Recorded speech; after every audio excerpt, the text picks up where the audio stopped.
My goal for this lab lesson today is to help you conceptualize the gyri and the sulci that define the surface features of the human brain. When we look at the adult human brain, it's hard to appreciate what is consistent from one specimen to the next and what's different. This lesson is all about the consistencies, and once you conceptualize those consistencies, it will be just a wonderful experience to appreciate what's different from one brain to the next. When you look at the surface features of the brain, the gyri and the sulci, we see patterns, and these patterns are analogous to the fingerprints on each of your digits. Those fingerprints have standard patterns for each digit, but in each individual, of course, we know that our fingerprints are quite distinct. Something similar can be said of the surface features of the cerebral hemispheres. There are, in fact, primary sulci and gyri that are present in every normal human brain. And then there are secondary and tertiary gyri that help define those distinctive qualities of the surface pattern in each cerebral hemisphere. So we're going to focus on those primary sulci and gyri. And I think a great way to conceptualize the organization of the cerebral hemispheres will be to actually allow you to see how I place my fingers on the gyri of the cerebral hemisphere. And I want you to imagine that my fingers are gyri and the space between my fingers are sulci. So let's begin with the central sulcus.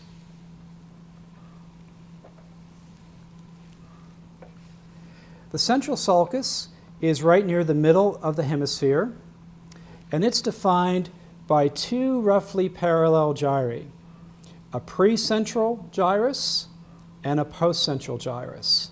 So my index finger is representing and overlying the precentral gyrus, my middle finger is overlying the postcentral gyrus, and the space between my fingers represents the central sulcus. Now, while I keep those two fingers there, I want to demonstrate for you the remaining gyral features of the frontal lobe. And to do that, what I'm going to do is place three fingers in parallel that are roughly orthogonal to this central sulcus. So I have a finger down below, which is overlying the inferior frontal gyrus, a finger in the middle that's overlying the middle frontal gyrus, and then a finger up on the top of the hemisphere that's representing the superior frontal gyrus. So three fingers representing three roughly parallel gyri that are meeting the central sulcus almost at a right angle, a little bit more obtuse than a right angle. So now let's look at the parietal lobe. I'll reestablish the central sulcus with my left hand. So now my middle finger is representing the precentral gyrus, and my index finger is representing the postcentral gyrus. And to conceptualize the parietal lobe, all I need to do is place two fingers that are running, again, roughly at a right angle to the central sulcus. My index finger is near the dorsal margin of the hemisphere. We call that gyral formation the superior parietal lobule. And my middle finger is just below the superior parietal lobule, representing the inferior parietal lobule. The space between them is a prominent sulcus of the parietal lobe called the intraparietal sulcus. Okay, now let's move to the temporal lobe. In the temporal lobe, just as we did for the frontal lobe, we can conceptualize this lateral surface as being comprised of three long parallel gyri. So we had three long parallel gyri in the frontal lobe, and we have three long parallel gyri in the temporal lobe. We have a superior temporal gyrus, a middle temporal gyrus, and an inferior temporal gyrus. And the two spaces between my three fingers would be the superior temporal sulcus and the inferior temporal sulcus. Now with this specimen, the brainstem and the cerebellum are preventing me from conceptualizing the inferior surface of the brain, so I'm going to opt for an additional specimen to extend the placement of my fingers to the inferior surface of the temporal lobe.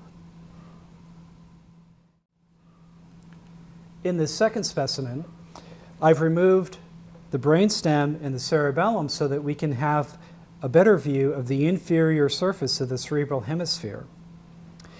Now, I just showed you placing 3 fingers along the lateral surface of the temporal lobe, and then to complete the picture of the temporal lobe, I'm just going to lay my additional 2 fingers right along 2 long gyri that we see on this inferior surface. So now I've got 5 fingers on the temporal lobe.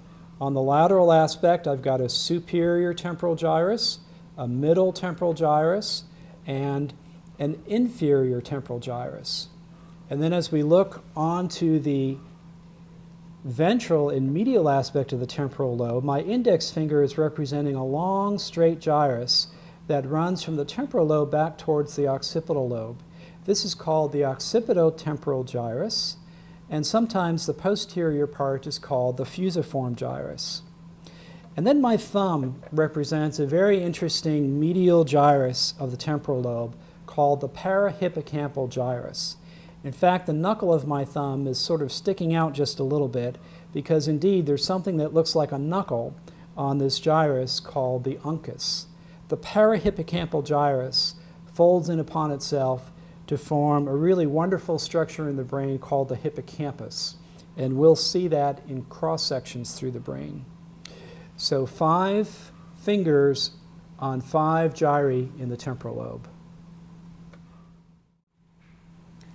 And now to complete our lesson on placing fingers on the gyri of the cerebral hemispheres, I've got yet a third specimen that allows me to work on the medial surface of the hemisphere.